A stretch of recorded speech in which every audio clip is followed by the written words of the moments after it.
Hello, I'm Diana Belchase. Welcome to Booksmart. I don't know how this happened, but we've got something really, really special today. We have Charlaine Harris. Charlaine Harris, who invented Sookie Stackhouse and True Blood and that whole thing. Thank you for being here, Charlaine. Oh, sure. Oh, well, thank you for inviting me. Well, I am so excited with all the things that you've been writing. I am a huge fan, not only of that series, but of your cozy mystery. And I understand you have something new in Midnight coming up. Yeah. So let's start with Sookie. And I know that you've been asked this question 100 times, but why the Sookie? Why did you end the Sookie Stackhouse series? It wasn't fun anymore.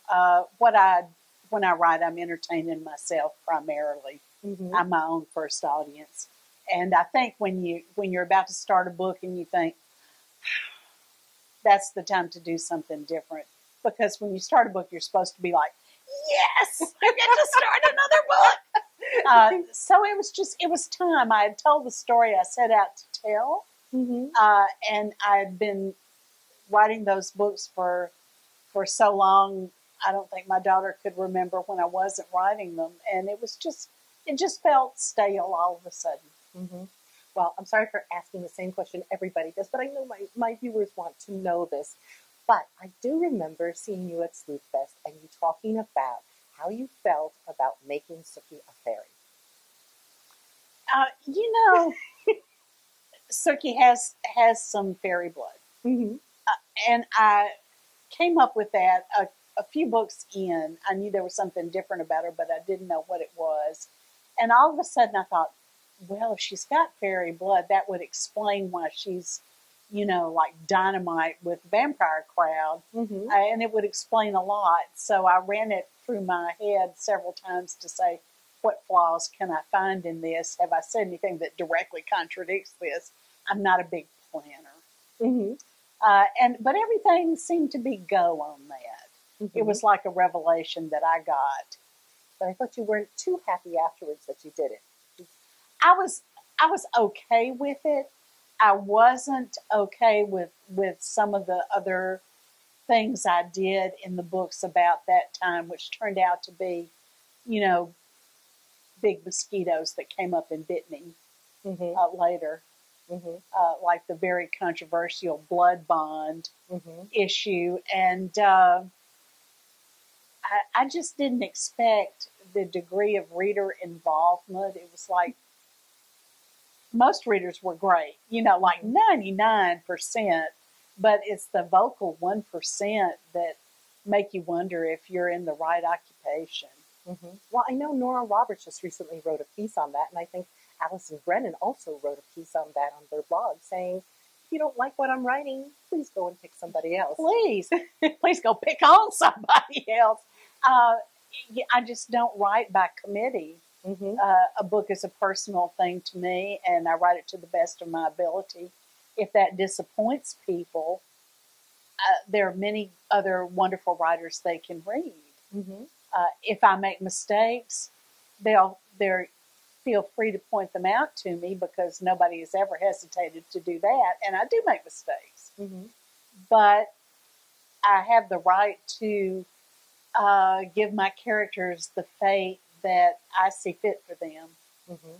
I agree. And I think your fates and your twists have been wonderful. Thank you. And they certainly kept a TV show alive. My goodness, not many people can say that. Well, I've been real lucky with my Left Coast involvement. The Hallmark Channel is doing the Aurora Teagarden books as mysteries, 2 hours mysteries now. Oh, how wonderful. Yeah. I love that series. Yeah. Tell us what's going on with Aurora. Well, Aurora is about to be revived. I faced the issue of whether to try to write her back when I quit writing her, which was like pre-cell phone. Mm-hmm. Or whether to just suddenly say, poof, it's now. And I think I'm going to go with the poof, it's now, because it's just too hard to dumb down, like not dumb down, but de-technologize everything. Readers always still go, oh, that just feels weird. Where's your cell phone? Mm-hmm. Well, I love Dorothy Gilman, for instance, but it's very odd to have a carton of coffee. and certain things Yeah. like that, it's jarring. So I think you're making the right decision. Well, I hope so. I talked to my soon-to-be editor, Kelly Ragland, again, and Kelly was my editor when I quit writing the Aurora book. So I think we worked it out. Now, tell me about this new series, Midnight. I wanted to write something completely different after I finished the Sookie books. And this, instead of being first person, my agent just pulled his hair out because he said, "Oh, you do first person, so well, why do you want to do this?" And I thought, I'm not sure, but I need to do it. It's multi-person point of views, Mm-hmm. and and some of them are male, which I had never written from a male point of view before. But I figured, I've been married 37 years. I think I can do this. Anyway, it's worked out, and it's been lots of little chapters from different points of view to make the whole story come together. So it's been like an exercise for me. I've just turned in the third book in the series, and I'm really pleased with the way it turned out. Oh, that's great. I'm looking forward to reading them. And I want to know about your dogs. Well, we're down to 3.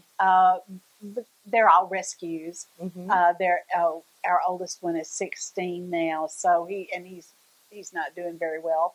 But he was a boxer cocker spaniel mix. And then we have a sort of terrier, Mm-hmm. and then we have a sort of indescribable small dog who's shaped like a barrel. And he's very sweet. He's the low man on the totem pole, and he knows it. So we love them. Sometimes I think it would be nice if we didn't have 3. But some of them were legacies from our children as they left home. Mm-hmm. Oh, that's wonderful. Thank you so much for sharing all this with me. Tell me, what is the next thing that will be out? The next thing that will be out. Okay, the next thing will be the third Midnight book, and that'll be next May. Mm-hmm. The second Midnight book came out this previous May. Mm-hmm. So I'm looking forward to that, and I'm so glad Aurora's back. And thank you for sitting down with me and spending time with me and my readers, and my viewers, I should say. It was my pleasure. Thank you. Anyway, this is Diana Belchase for Booksmart here with Charlaine Harris, and keep reading.